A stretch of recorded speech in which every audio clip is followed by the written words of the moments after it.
Hello and welcome to The Game Changers. I'm Sue Anstis, and this is the podcast where you'll hear from trailblazing women in sport who are knocking down barriers and challenging the status quo for women and girls everywhere. What can we learn from their journeys as we explore key issues around equality in sport and beyond? I'd like to start with a very big thank you to our partners Sport England, who support the Game Changers podcast through a National Lottery Award. Today I'm joined by the incredible Jenny Meadows, a world-class middle distance runner who is now an award-winning coach, recently honoured alongside her husband as BBC Sports Personality Coach of the Year. Jenny's best known for her brilliant career on the track representing Great Britain on the world stage with a huge tally of medals. Her talent, grit and tactical brilliance made her a firm favourite with the fans and one of the most respected athletes in the sport. Jenny's huge impact on athletics extends beyond her racing days. Since stepping off the track in 2016, Jenny's been involved in broadcasting and taken on several board positions within the sport and is now fully immersed in a coaching role alongside her husband Trevor as part of the M11 track club. They enjoyed huge success at last year's Paris Olympics, with all three of their athletes bringing home medals, including Keely Hodgkinson's stunning gold. So Jenny, let me take you back to the beginning. Love to know how athletics became a part of your life as a young woman. Well, I owe so much to sport. What you've just said, Sue. Especially the broadcasting. That is something that I absolutely would never have been able to do without sport. I am the youngest of two children. So my brother Andrew is 3 years older than me, and he used to do all the speaking for me in our family. And I think it was only when I discovered I had a talent for sport and athletics was always going to be my thing, that actually I realised I had a voice. And actually I had to find my voice because people wanted to know. They wanted to know about me. They wanted to know about my interests. So sport for me is where I found my identity. It's where I learned my skill set. And yeah, all these years later, I'm still involved. Oh, you say athletics was the sport that you chose. Did you play other sports, but athletics was the one that you really loved? Or what was your introduction to the sport? Well, really strangely, and I don't agree with this, I only ever did athletics. Oh, wow. So, yeah, and athletics, like I say, it really just made me come out of my shell almost. So mum and dad were great growing up with me and my brother. But I always say I had led a little bit of a sheltered life. Mum and dad weren't really confident. Neither of them even drove. And yeah, I think my parents were really good. They really pushed us to see what our skill set was. But I really showed myself as, every school, primary school has a sports day. And of course it is running, isn't it? It's running, it's jumping, etc. And I was quick. So it was a case of, once I eventually convinced my mum, let me see, how quick am I? Am I just the fastest in my school? Is there a club I can join, etc.? And once I convinced my mum to take me along to the club, I was just a runner. And, obviously I do think that was the sport that I was always going to excel in. But it was always just athletics for me. And you started at 400, didn't you? And then you moved to 800. I went the other direction. I was an 800 metre runner and I moved to 4 hurdles. So I wonder, what was the process for you in deciding, was it just the one that you were best at, or did you enjoy one more than the other? Well, the really good thing for me is in my club, it was great. You had to try everything. So I was never going to be good at throwing. I'm only small. I'm 156 centimetres, so 5'1" and a little bit. So yeah, I was never going to throw, but I was quite explosive. I was quite good at jumping, high jump, long jump, etc. But I think it was, I had that kind of fast twitch. I was pretty good at 100 and 200, and pretty good at 400. But I think that 800 was a sweet spot. I wasn't the greatest at cross country, and I just think it's where all my skills came together at the shortest of the middle distance events. It was interesting researching you because I hadn't realised you were 5'1", and I must have known that you weren't extraordinarily tall, but when I was at school there was a girl, I can remember her name, it's a long time ago for me, but Sarah Marchant, who was not very tall but was super fast as a sprinter. So was there ever an option that you might have done more 100, 200, the heptathlon? In the jumps, did you look at all of those things? And I say, just over time, you found your way to 800? Yeah, I think I did. I think I always knew I was going to be restricted in a sense of, I was never going to be good enough to do the high jump, for example. But, Yeah, you look at Jessica Ennis, absolutely. unbelievable. It's like she's got springs in those legs. The height that she can clear, obviously the bar height versus her actual height is incredible. But, really interesting talking about height. I actually think that really restricted my mindset Yeah. for quite a long time in my career. And it wasn't until somebody actually noticed when I used to stand on the start line, I would actually go on my tiptoes. It was almost like I was trying to find a couple of extra inches, like, I belong here. But when I did do the 400s, I definitely came to a point in my career where I would actually have to look up to the other competitors and I would be like, you know what? I am built a little bit different. And when I looked over at the 800 girls, I was kind of like, I think if anyone kind of looked at my body shape, they looked how I looked, they probably wouldn't have put me in that 400-meter category. So I think I naturally just evolved that 800 because that's where I thought it looked like I fitted. And obviously it matched my physiology as well. It's interesting, isn't it? And I know broadcasters would call you the pocket rocket. And do you ever feel you were underestimated? Because I guess there's the internal side of how you felt about yourself. But did you use that to your advantage almost as you're lining up on the start line and you're not as tall as some of the other girls there? Did you feel that was almost like a secret advantage for you too? I think it's worked both ways. I think when I was younger, we're all so confident when we're younger. Of course, I'd love to meet the younger version of myself. I started at my club January 1989. So it was a few months before my 8th birthday. And my mum always tells the tale of when I went along that first evening, the coach said to me, "What is it that you want to do?" And, the fully grown version of me is 5'1" and a little bit. So I don't know how tall I was at just before age 8.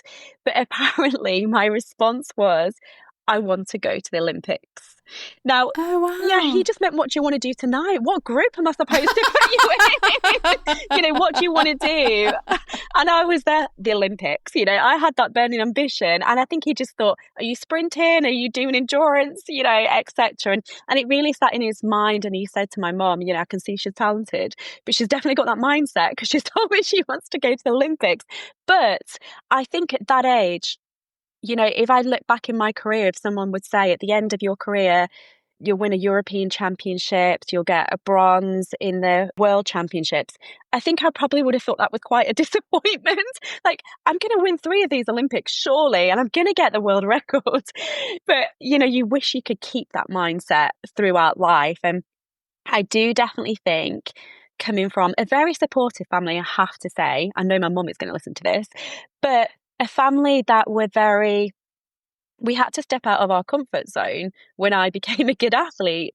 And my mum and dad, didn't really know what that took. Like I say, they didn't drive, so we had to rely on public transport. And I do think all of that gave me some unbelievable resilience. When I turned up at the track, I wasn't there to mess around for that hour. My mum and dad had, invested in me financially and put their effort into it. And so I think I had all the determination, that pocket rocket, as I was younger. But then I think life experiences, teach you things, you fall into those traps of feeling you're not as good as other people. And I definitely think in British athletics at the time, as well as me being small, males were so dominant. So if I look back at it, there was a competition called the Europa Cup, and the men and the women joined forces. And the men, one competitor per event, the same for the women. And they would actually do a separate league table. And the men were the best in Europe by far. And the women, say there was 12 nations, they were kind of 9th or 10th. So they would therefore bring the overall score maybe down to Great Britain came 3rd.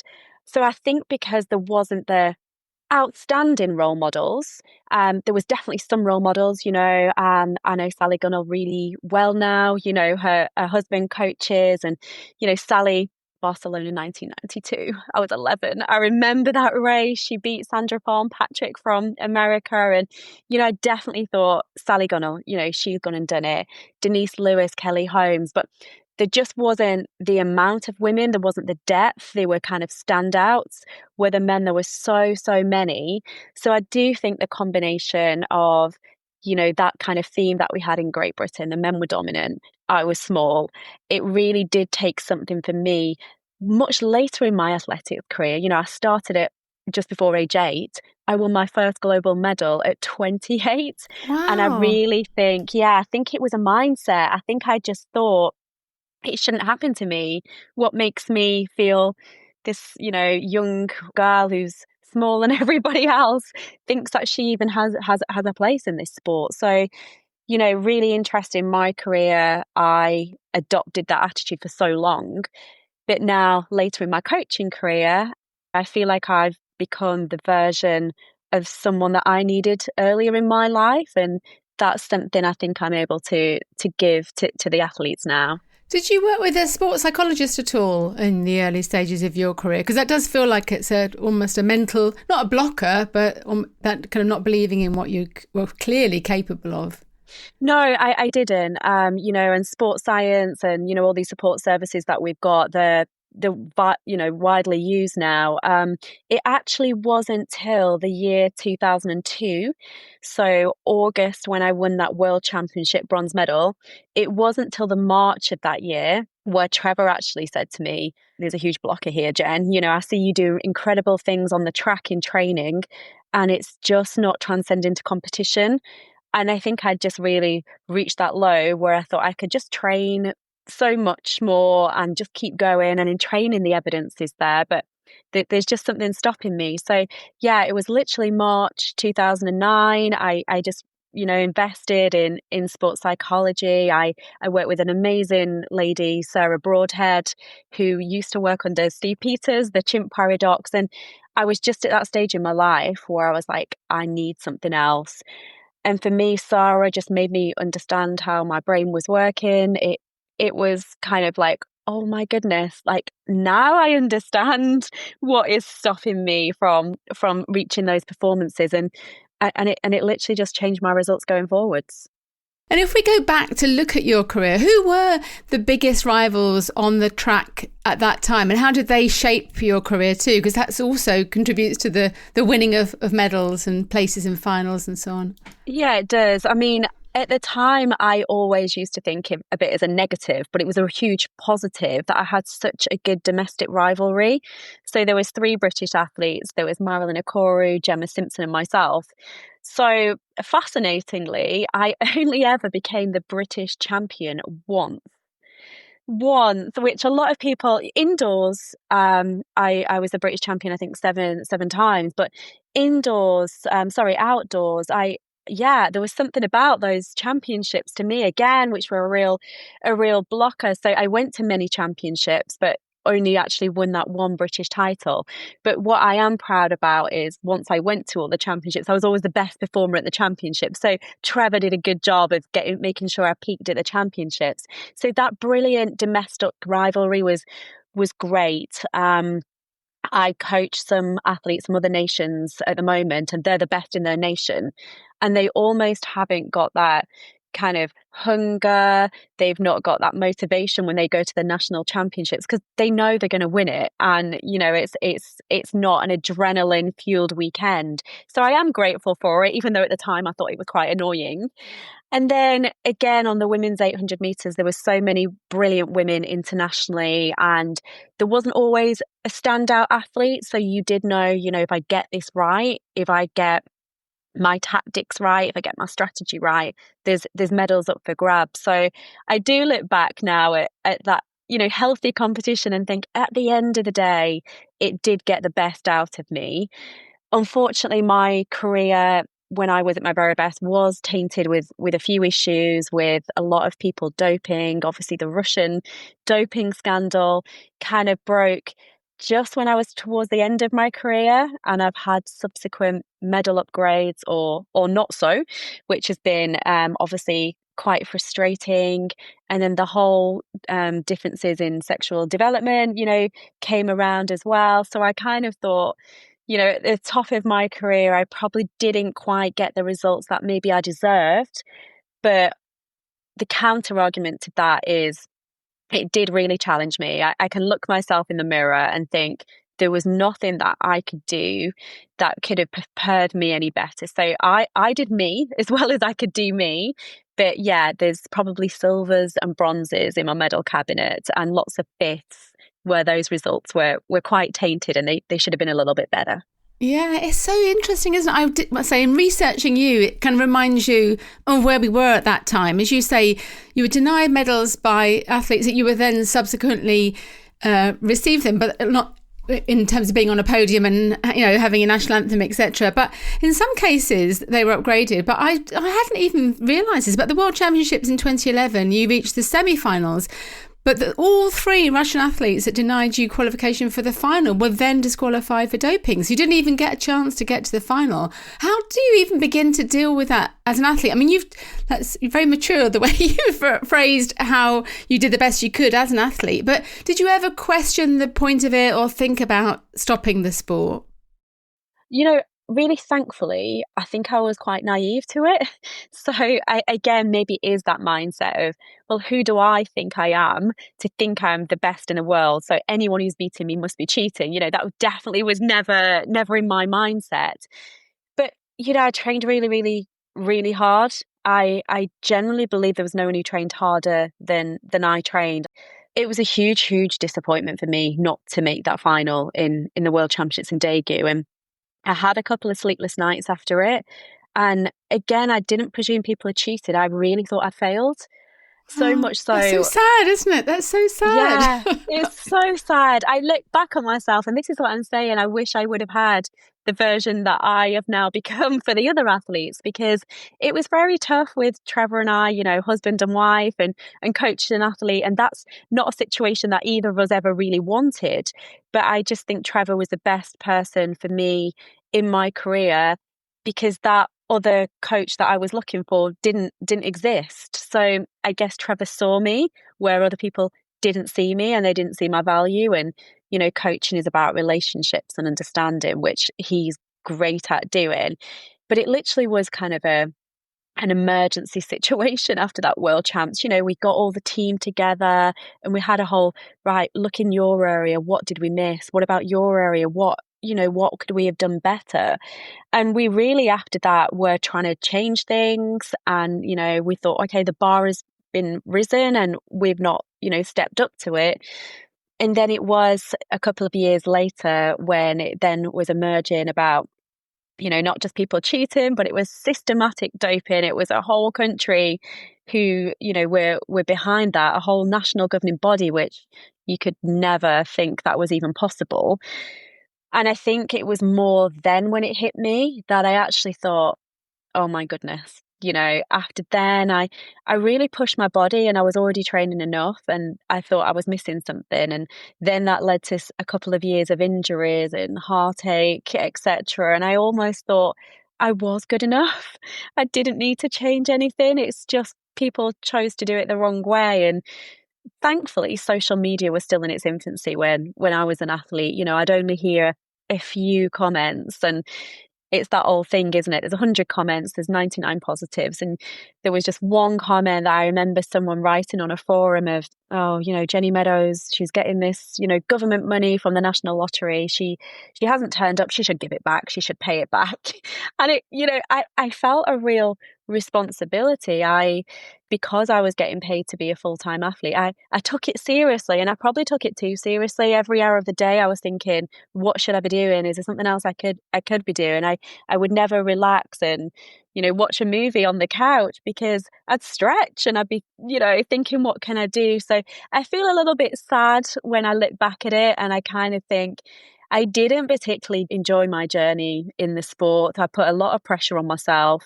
I felt a huge responsibility. And, you know, if I think about mental health, I probably wasn't in the best mental health, but my parents had always just told me that you work hard. And I think I just worked hard. And no one ever told me, you know what, Jenny, have a relax. You know, Yeah. I just worked hard. And that's obviously something you're bringing, as you said, bringing through to your athletes today.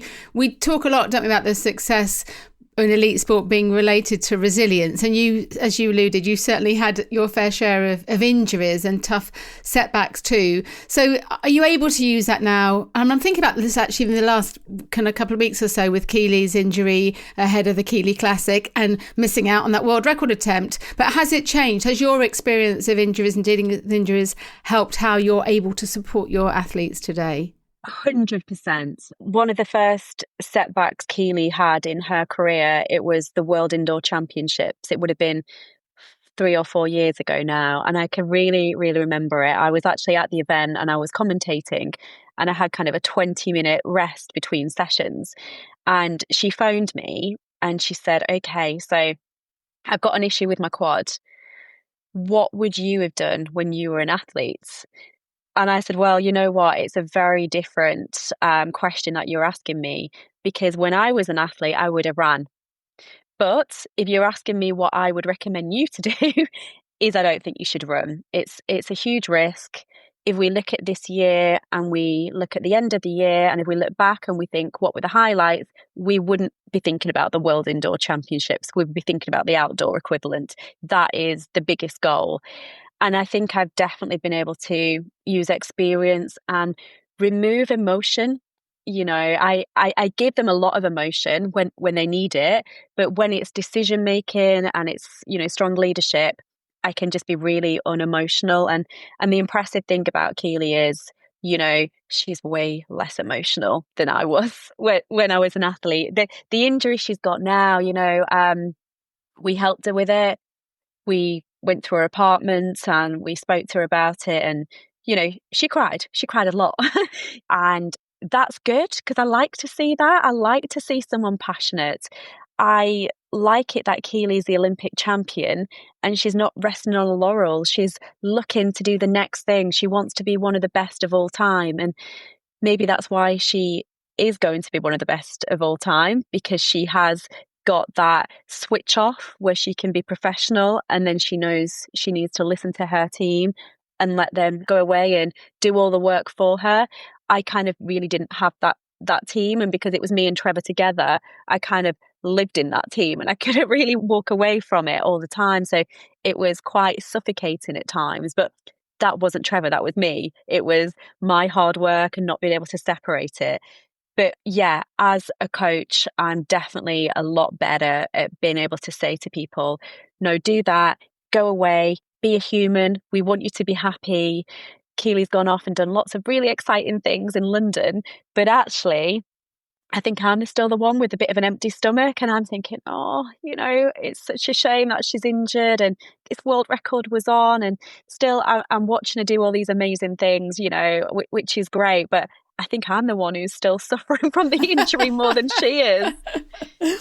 We hear a lot about sportswomen and men struggling with that transition from being an athlete into life after sport. So how was that experience for you personally? Did you know it was time to retire when you did? Yeah, I did. And I cope with it really well, actually. And you always want to go out of the sport in your own terms. So because I identified as an athlete, you know, I did it for 28 years, I always used to think, I can't imagine not being an athlete. I literally cannot imagine waking up and that's not what I do. And I felt like that for a long period of my life, probably 25 of the 28 years.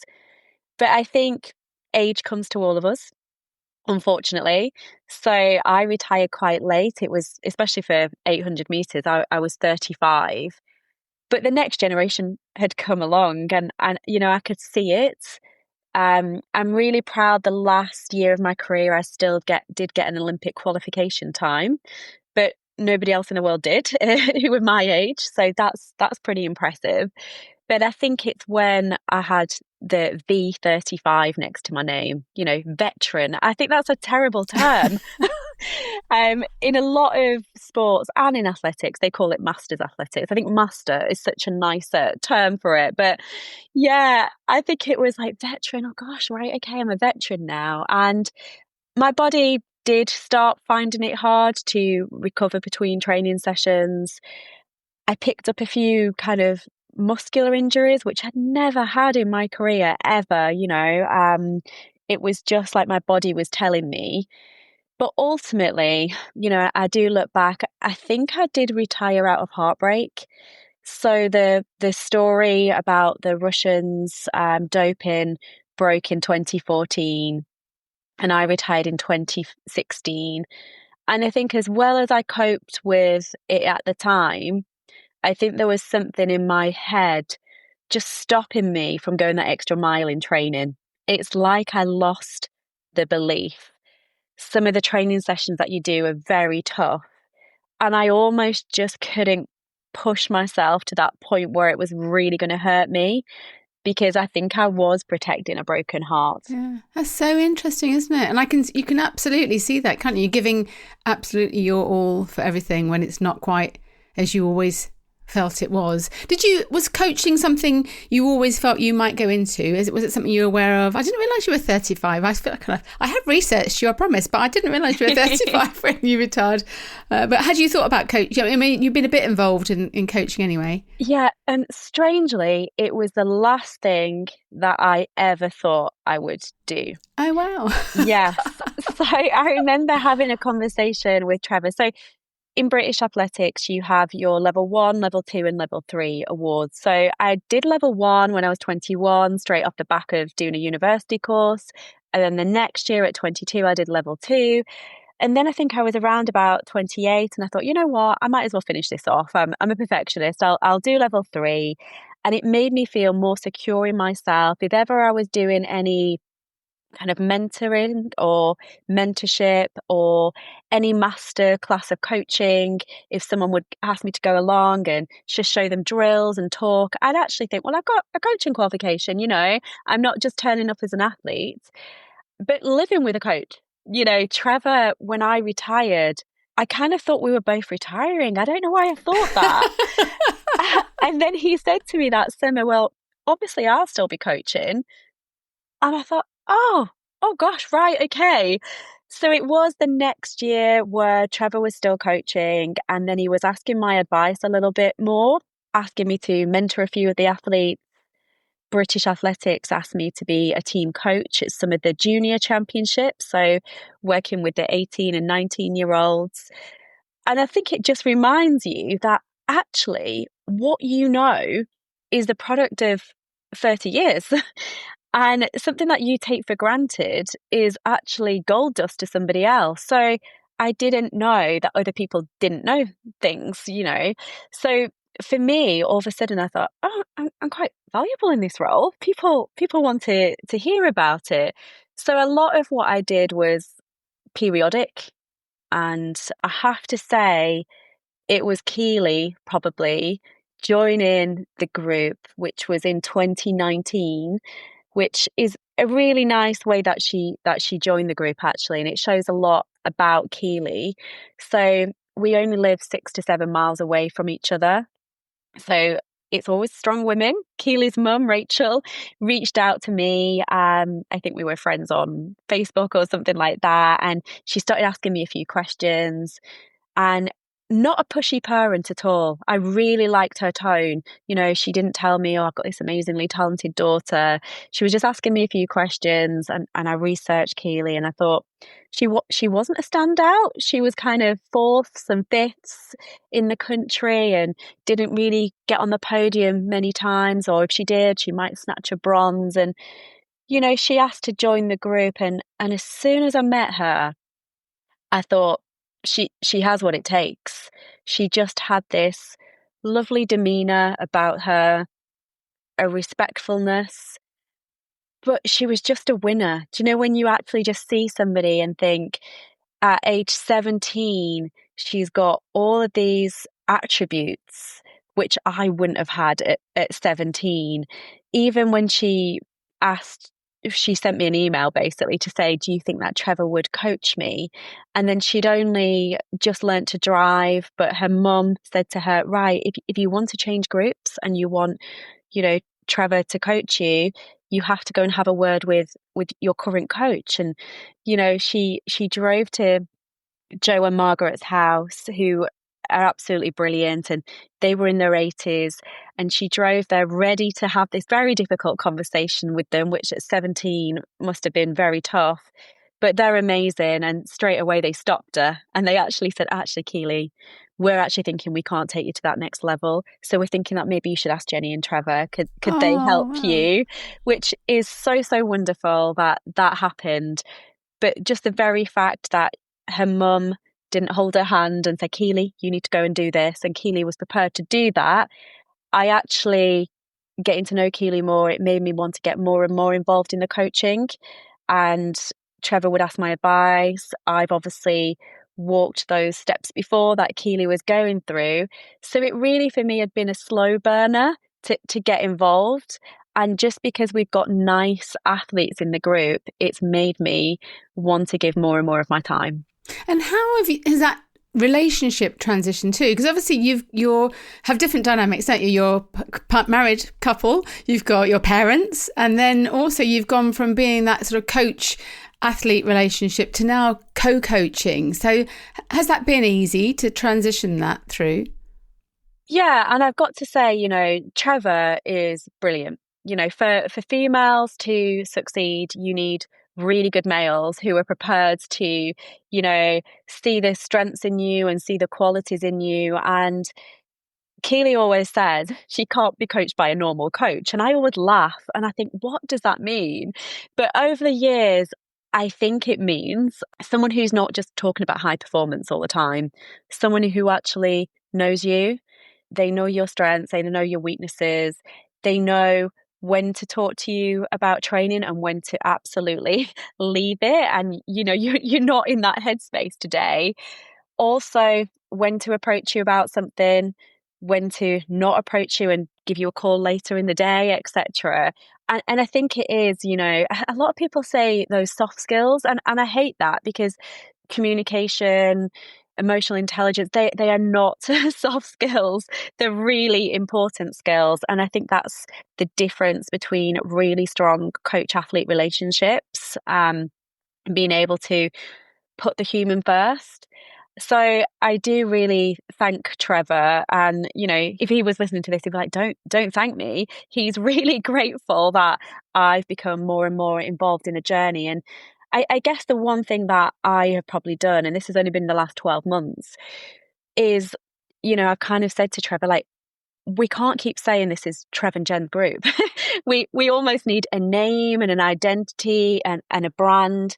And right at the end of my athletics career, the last 2 years before I retired, I was thinking, what am I going to do next? And it absolutely was not coaching in my head.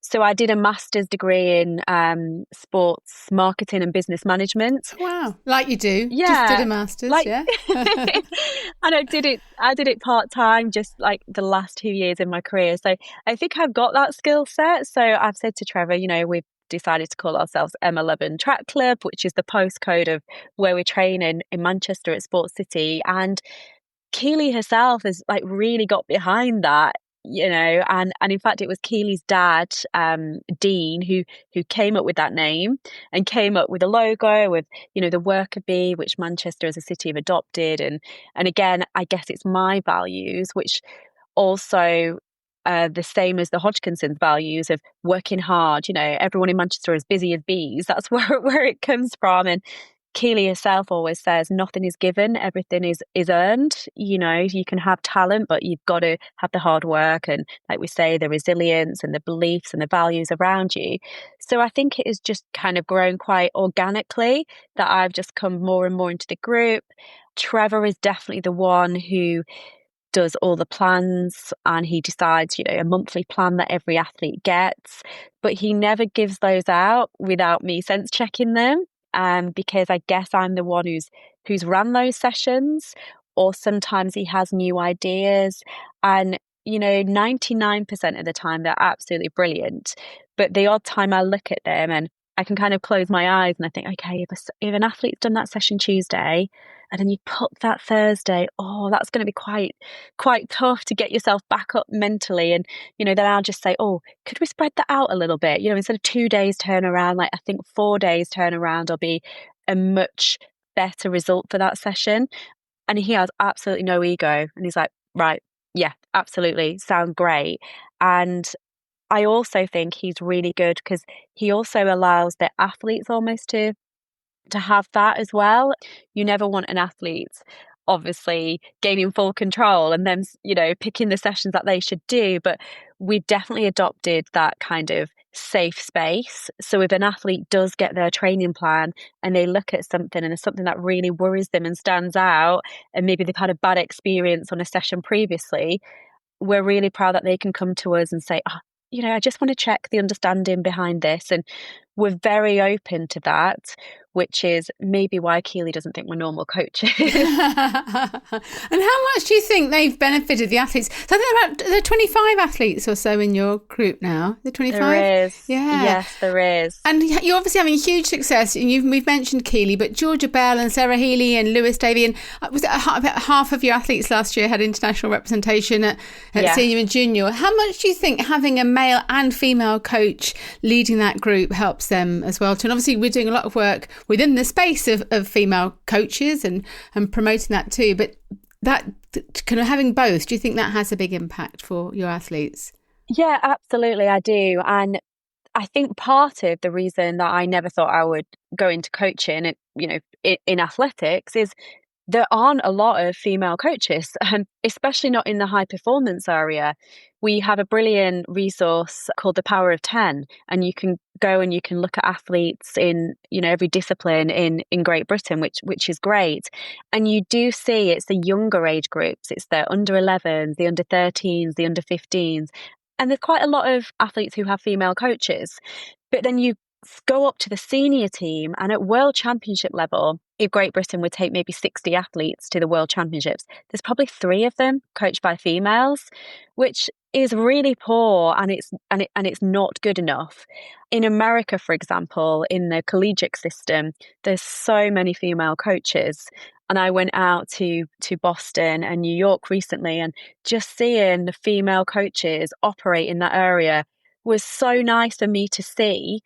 Because definitely at the British indoor championships that we've had recently, I literally can see probably, again, less than 5 women in that space versus 100 men. It's so important. It's so important that they're seen, isn't it? Just even being there. I think it's like 10-11% of the Olympic elite coaches are female. And it hasn't changed in the last 10-15 years either, has it?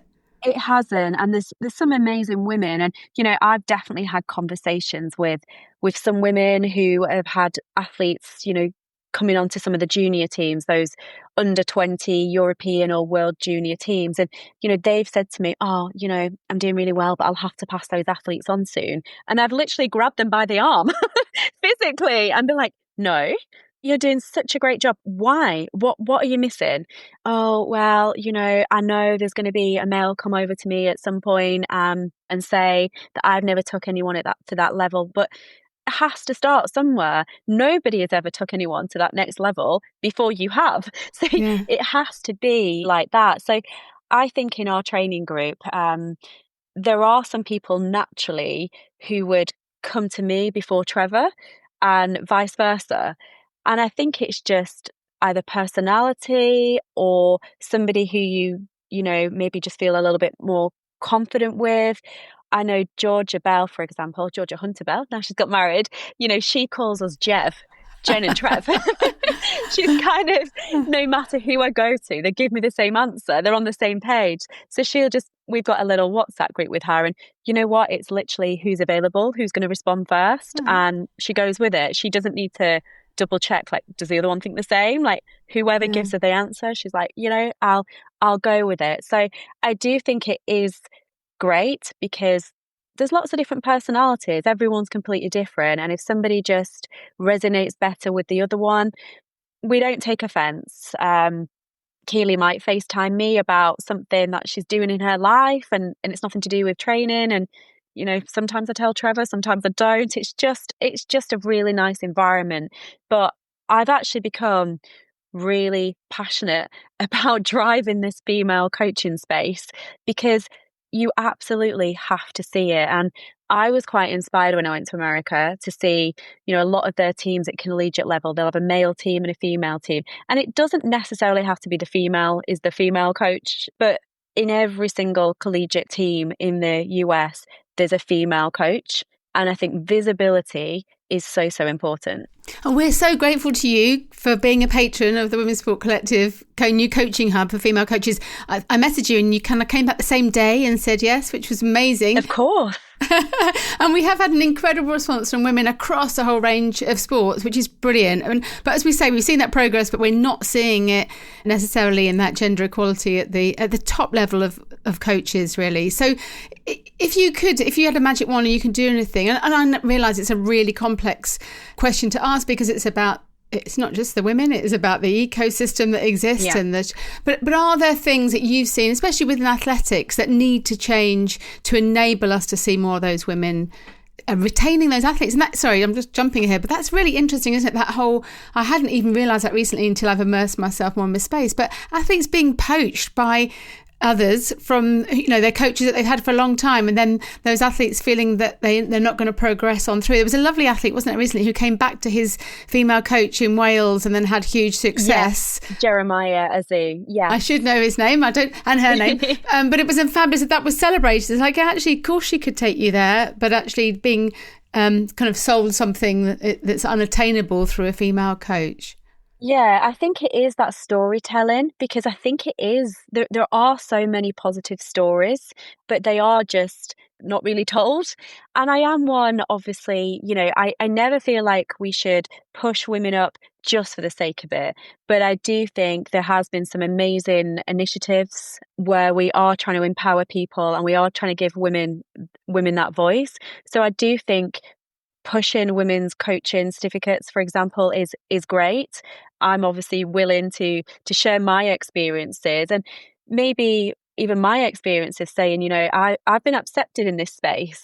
Well, I presume I've been accepted. I've just pushed myself into this space. You've just won the BBC Sports Personality Coach of the Year. So I think you have been accepted. And that in itself is so, so lovely, because the last couple of weekends I've been at championships, and so many parents, fans, coaches, officials have said how amazing that was. One, for the sport of athletics to be recognised. And look, there's no doubt coaching in the sport of athletics is not paid very well.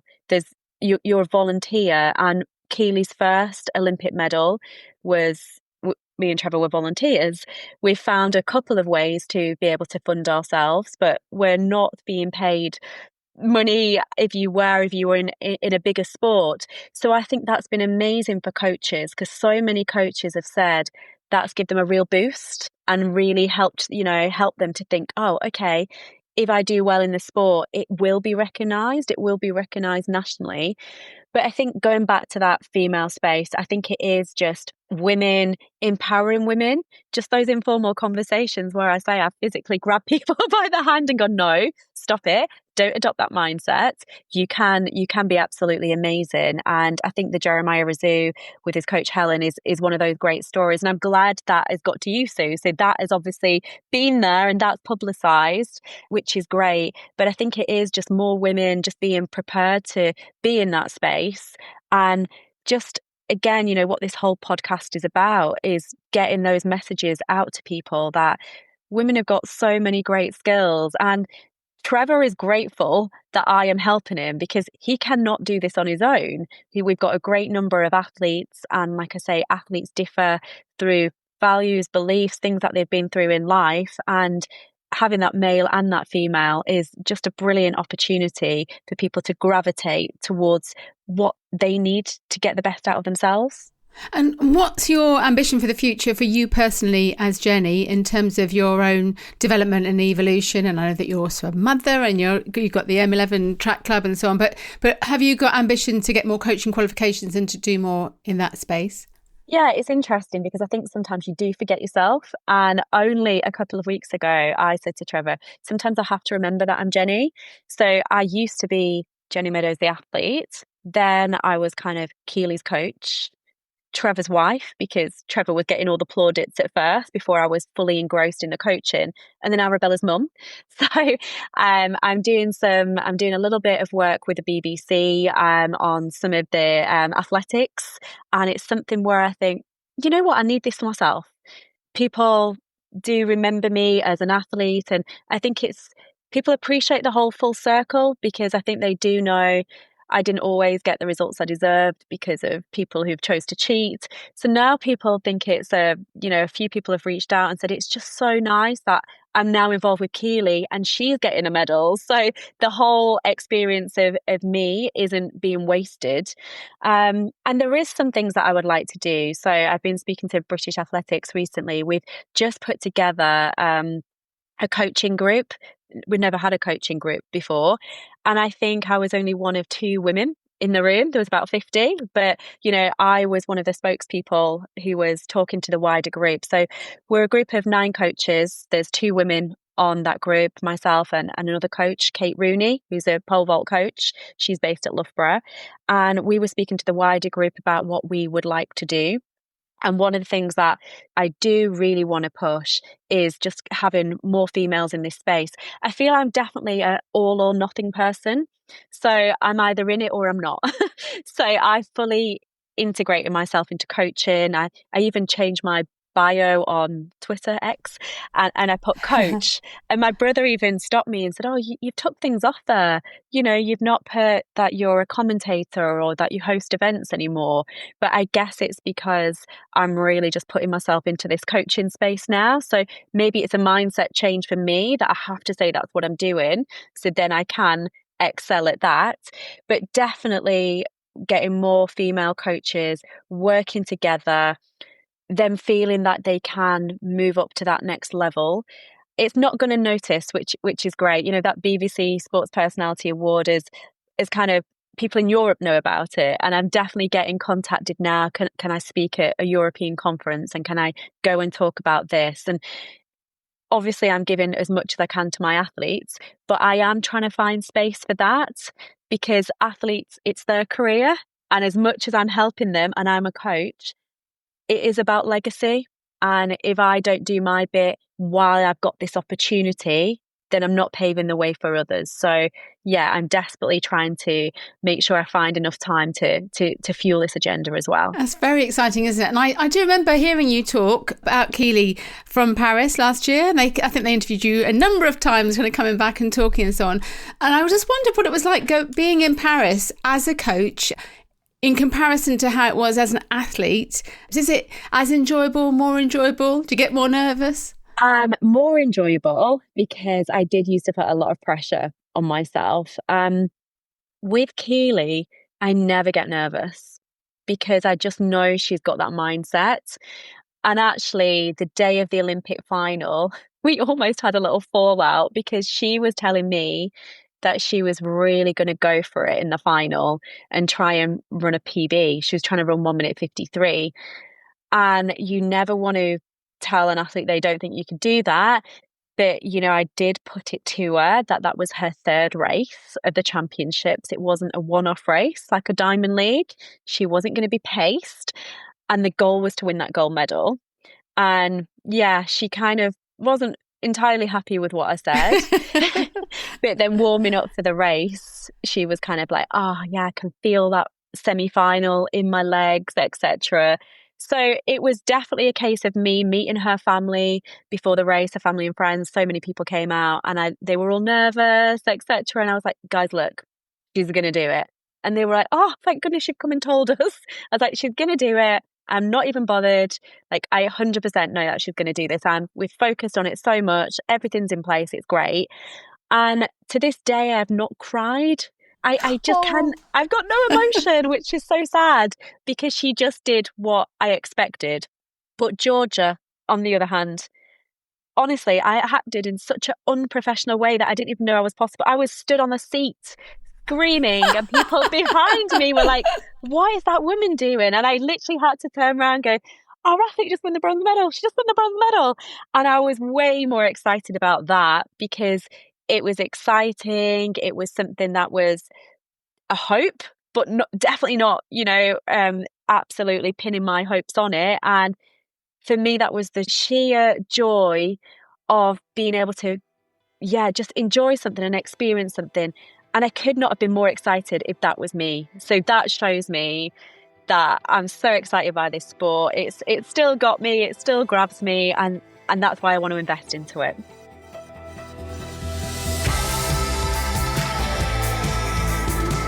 Thank you so much to Jenny for sharing her story. We look forward to working with her as we build the coaching hub at the Women's Sport Collective. You can find out more on our website at fearlesswomen.co.uk. If you'd like to hear from more extraordinary women like Jenny, there are over 200 episodes of the Game Changers podcast that are all free to listen to on podcast platforms or from our website at fearlesswomen.co.uk.